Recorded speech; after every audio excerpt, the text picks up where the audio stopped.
साथियों नमस्कार। स्वागत है आपका क्विज एग्जाम बैटरी प्लेटफॉर्म पर। साथियों आज आपके लिए लेकर आए हैं एक नया टॉपिक हम सूक्ष्म शिक्षण कौशल, जिसको हम इंग्लिश में कहते हैं micro teaching process, micro teaching skills. साथियों जो भी अध्यापक बनने जा रहे हैं उनके लिए सूक्ष्म शिक्षण कौशल में पारंगत होना अति आवश्यक है, क्योंकि सूक्ष्म शिक्षण कौशल एक छात्र अध्यापक को टेक्निक्स बताता है। बच्चों को किस तरीके से पढ़ाना है, कितना समय पढ़ाना है और हमें कम समय में बच्चे को अधिक से अधिक नॉलेज देनी है। इन सारी टेक्निक्स को सूक्ष्म शिक्षण कौशल बताता है। साथियों देरी न करते हुए चलिए स्टार्ट करते हैं अपने टॉपिक को और देखते हैं सूक्ष्म शिक्षण कौशल क्या है और एक छात्र अध्यापक के जीवन में इसका क्या प्रभाव पड़ता है। चलिए देखते हैं साथियों सूक्ष्म शिक्षण कौशल में अध्यापक को बच्चों को पढ़ाने के लिए ट्रेंड किया जाता है, उनको पारंगत किया जाता है, जिसको हम हिंदी में कहेंगे पारंगत। बच्चों को क्या स्किल्स सिखानी है और किन किन स्किल्स से पढ़ाना है। अब हम देखते हैं सूक्ष्म शिक्षण। यह शिक्षण का सबसे छोटा प्रारूप है जिसमें क्लास में शिक्षण क्रियाएं सूक्ष्म रूप से कार्य करती हैं। सूक्ष्म शिक्षण विधि का विकास एलन महोदय ने किया। साथियों जो इसका डेवलपमेंट है ना, वह एलन साइकोलॉजिस्ट हुए हैं, उन्होंने इसका विकास किया है। और एलन महोदय कहते हैं सूक्ष्म शिक्षण माइक्रो टीचिंग समस्त शिक्षण को लघु क्रियाओं में बांटना है। जो भी टीचिंग टेक्निक्स हैं उनको एक छोटे रूप में माइक्रो फॉर्म में डिवाइड करना है। जो हमारा टीचिंग माइक्रो टीचिंग है वह हमारे टीचिंग स्किल्स को, टीचिंग टेक्निक्स को एक माइक्रो फॉर्म में डिवाइड करता है। ये एलन महोदय कहते हैं। तो जो माइक्रो टीचिंग होता है उसमें एक छात्र अध्यापक को, जो भी टीचर बनने की अभी तैयारी कर रहा है, जो भी अभी टीचिंग कोर्स कर रहा है, उस छात्र को हम छात्र अध्यापक कहते हैं। तो छात्र अध्यापक उस समय उसको एक ट्रेंड किया जाता है। सूक्ष्म शिक्षण का यही सिद्धांत होता है। साथियों छात्र अध्यापक किसको कहते हैं?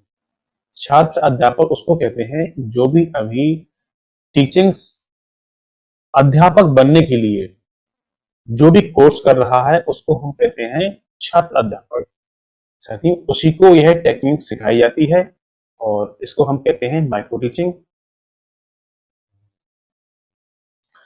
साथियों हम देखते हैं सूक्ष्म शिक्षण की अवस्थाएं, जिसको हम हिंदी में कहते हैं, जिसको हम इंग्लिश में कहते हैं स्टेजेस ऑफ माइक्रो टीचिंग। साथियों इन अवस्थाओं को 3 भागों में बांटा गया है। पहली अवस्था है ज्ञान अर्जन की अवस्था, नॉलेज एक्विजिशन स्टेज, और दूसरी अवस्था है कौशल अर्जन की अवस्था,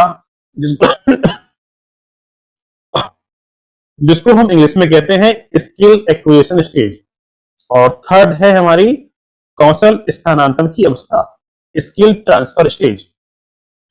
साथियों जब ज्ञान अर्जन की अवस्था आती है तो उस समय एक छात्र अध्यापक को हमारे प्रोफेसर्स के द्वारा माइक्रो टीचिंग के बारे में एक नॉलेज दी जाती है। जबकि दूसरी अवस्था में क्या होता साथियों? कौशल अर्जन की अवस्था में छात्र अध्यापक को उनके प्रोफेसर्स के द्वारा टेक्निक सिखाई जाती है, स्किल सिखाई जाती है कि हमें कौन कौन सी स्किल को अप्लाई करना है एक माइक्रो टीचिंग में। और कौशल स्थानांतरण की अवस्था सबसे लास्ट में आता है।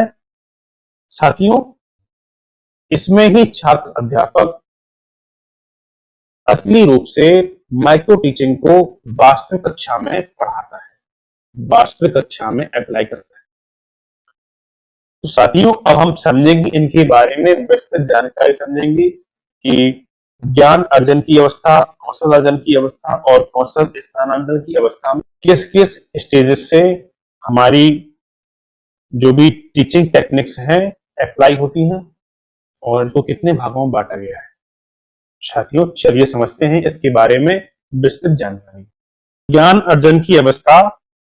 ज्ञान अर्जन की अवस्था को हम एक अन्य नाम से भी पुकारते हैं। इसको हम कहते हैं प्री एक्टिव स्टेज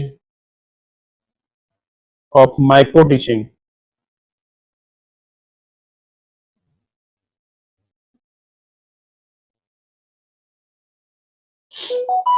साथियों इसको हिंदी में कहते हैं सूक्ष्म शिक्षण की पूर्व की अवस्था।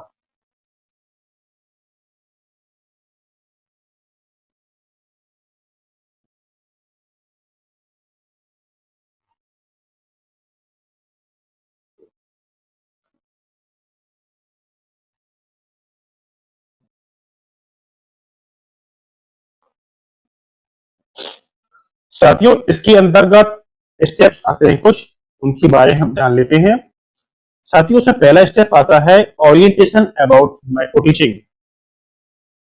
साथियों हमारा पहला स्टेप है सूक्ष्म शिक्षण के बारे में सैद्धांतिक ज्ञान देना। साथियों इसके अंतर्गत क्या होता है कि छात्र अध्यापक को इस समय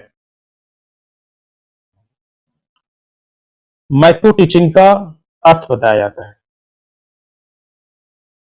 मीनिंग बताई जाती है, विशेषता बताई जाती है।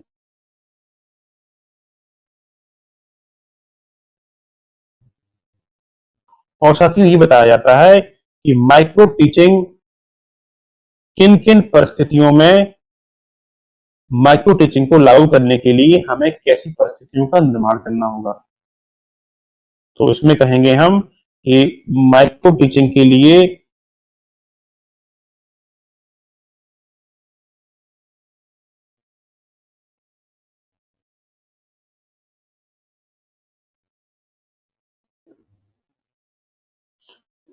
उचित माहौल तैयार करना।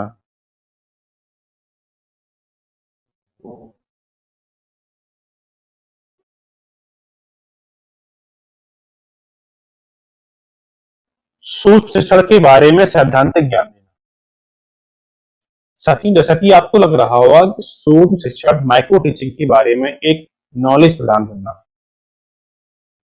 जो हमारे छात्र अध्यापक हैं उनको बताना कि सूक्ष्म शिक्षण क्या है, इसका अर्थ क्या है, इसका महत्व क्या है, और हम जो माइक्रो टीचिंग है उसको लागू करने के लिए हमें कैसी परिस्थितियों का निर्माण करना होगा, उन टेक्निक्स को अप्लाई करने के लिए हमें कैसी सिचुएशन बनानी होगी, इसके बारे में बताएं। साथियों अब हमारा आता है, अब हम देखते हैं step 2, discussion of the teaching skills. शिक्षण शिक्षण कौशल पर चर्चा करना। शिक्षण कौशलों पर चर्चा करना।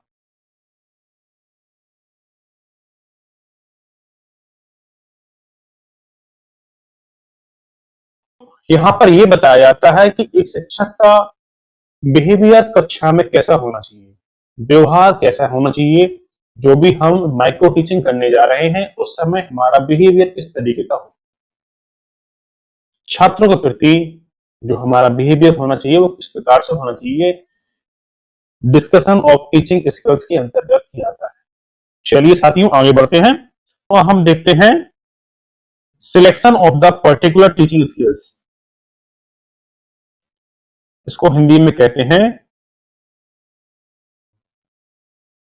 विशिष्ट शिक्षण कौशलों का चुनाव करना।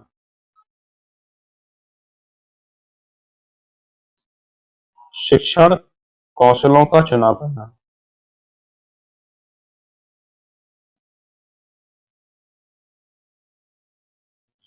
बारी बारी से जो भी छात्र अध्यापक हैं उनको एक एक टीचिंग स्किल्स के बारे में चयन करने को कहा जाता है और उन्हीं चयन की हुई स्किल्स को अभ्यास करने के लिए कहा जाता है।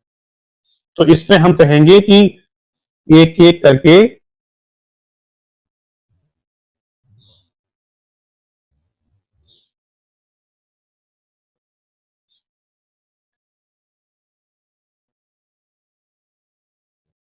टीचिंग स्किल का चुनाव करना।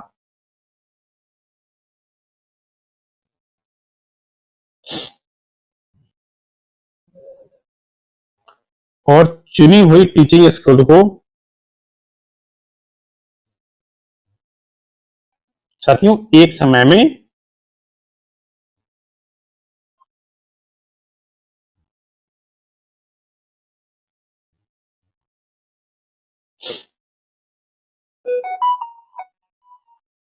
साथियों अब हम समझेंगे स्टेप थर्ड, जो कि है selection of the particular teaching skills.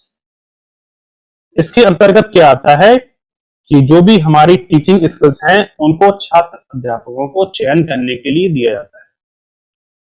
तो छात्र अध्यापक जो होते हैं ना, उनको जो भी उनके मन मुताबिक उनको जो टीचिंग स्किल्स पसंद आ रही हैं अभी, उन टीचिंग स्किल्स को दिया जाता है और उनसे कहा जाता है कि आप एक समय में एक ही टीचिंग स्किल का अभ्यास करेंगे और धीमे धीमे करके आप सारी टीचिंग स्किल्स का अभ्यास धीमे धीमे करेंगे। साथियों इसमें अंदर क्या होगा, इसके अंतर्गत टीचिंग स्किल्स का चुनाव।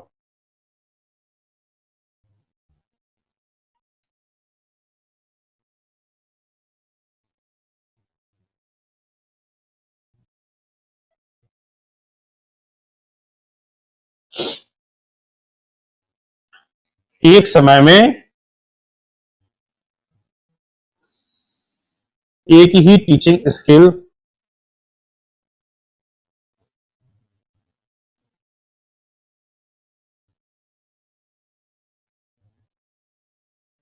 का अभ्यास करना है।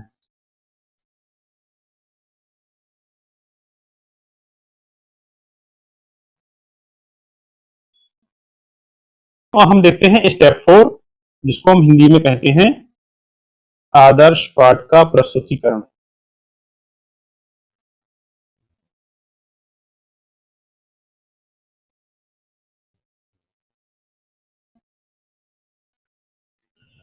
साथियों इसको हम इंग्लिश में कहेंगे प्रेजेंटेशन ऑफ मॉडल लेसन। जो भी हमने टीचिंग टेक्निक्स चुनी है अभी तक, उन सभी का अभ्यास करने के लिए इसमें जो हमारे प्रोफेसर होते हैं उनके द्वारा हमें एक आदर्श पाठ सुनाया जाता है और जो हमारे प्रोफेसर हैं उन लोगों के द्वारा हमें टीचिंग स्किल के बारे में बताया जाता है। ये तो टेप रिकॉर्डर के माध्यम से बताएंगे या फिर कोई फिल्म दिखाकर बताएंगे कि हमें इस तरीके से इस टीचिंग स्किल्स का अभ्यास करना है और ये टीचिंग स्किल्स इस तरीके से अच्छी तरीके से हो सकती है। तरीके बताए जाते हैं, उन टीचिंग स्किल्स का रिप्रेजेंटेशन कराया जाता है। रिप्रेजेंटेशन कौन करता है इस समय, ये तो टेप रिकॉर्डर करेगा या फिर कोई फिल्म दिखाकर कि हमें इस टीचिंग स्किल को इस तरीके से कक्षा में अप्लाई करना है। तो हम कहेंगे इस समय टीचिंग स्किल्स का अप्लाई करना सिखाया जाता है।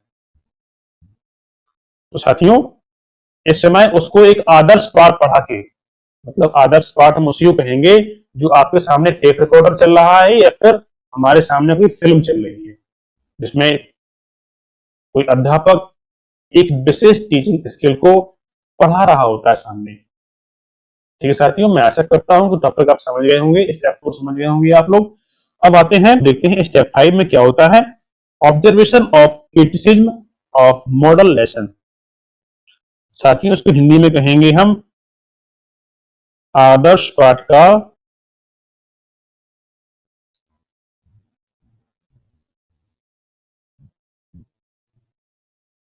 निरीक्षण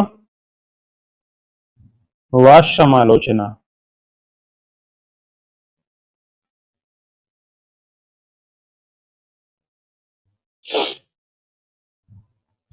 साथियों इस समय जो भी टीचिंग स्किल्स के बारे में हम लोगों ने एक एक करके आदर्श पाठ को पढ़ा है, मतलब उसको सुना है, समझा है, उसके बारे में चर्चा की जाती है कि कौन सी टीचिंग स्किल कैसी होनी चाहिए, कैसी होती है।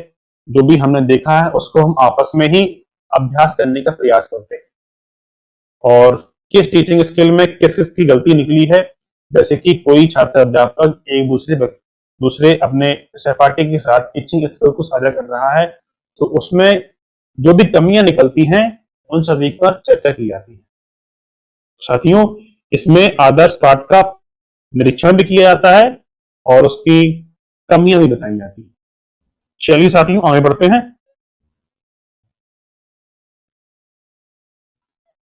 साथियों, अब आता है हमारा सेकंड स्टेज, जिसको हम कहेंगे कौशल अर्जन अवस्था, स्किल एक्विजिशन फेज। साथियों, अभी तक जो हमने छात्र अध्यापकों ने अभी तक देखो सीखा है, उसको अब एक डेमो के तौर पे अप्लाई करने का मौका मिलता है। जो हमने स्किल सीखी हैं, उन स्किल को हमें एक कक्षा में उसका वातावरण बना के उसको पढ़ाया जाना चाहिए।